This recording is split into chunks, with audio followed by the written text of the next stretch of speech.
Pozdrav drugari! U današnjoj lekciji ćemo da objasnimo pojam modula. Moduli nam daju mogućnost da rastavimo naš JavaScript file na više delova, odnosno to praktično znači da imamo više JavaScript failova koje treba povezati, odnosno uvezati u naš index.html file. Evo vidite, ovdje se nalazimo sad u malo drugačijem okruženju. Ovo je moj cPanel gdje se nalaze moji sajtovi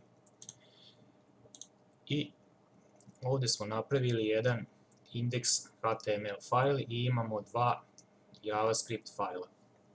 Ovdje u glavnom index failu vidite imamo samo jedan script i source file gdje smo uvezli ovaj glavni JS file i imamo type module, dakle želimo da radimo sa modulima.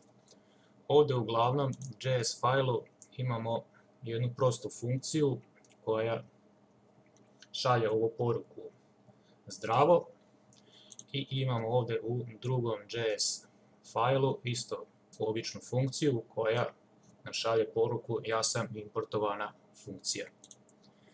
Dakle, ovdje smo samo uvezli ovaj glavni JS file. Evo vidite, kad pokrenemo, pojavit će nam se ova prva funkcija. Sad, ukoliko želimo da iskoristimo ovu drugu funkciju u naš index.html file, koristit ćemo modul, odnosno moramo prvo da je izvezemo, pa ćemo da kažemo ovako export i ovdje u vitičastim zagradama kažemo šta želimo da izvezemo, dakle ovu funkciju ovdje. Ovo snimimo i onda u glavnom JS failu ćemo istu tu funkciju da uvezemo, pa ćemo da pozovemo import,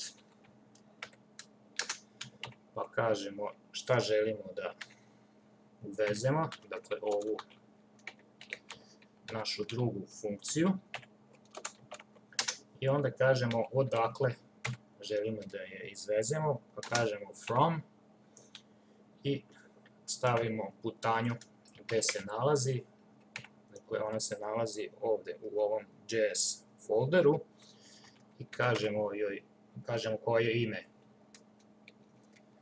odnosno ime fajla, dakle to je ovaj drugi JS file. Snimimo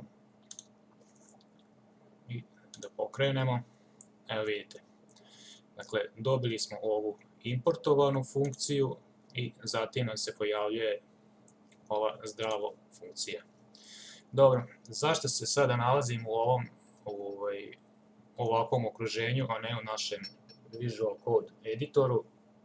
Pa iz prostog razloga što vam ovo neće funkcionisati po defaultu u vašem editoru, već ćete morati da instalirate neki dodatak koji će da simulira ovakvo okruženje u kojem se sada nalazimo. Eto, toliko za ovaj put, pa se vidimo u narednoj lekciji. Pozdrav!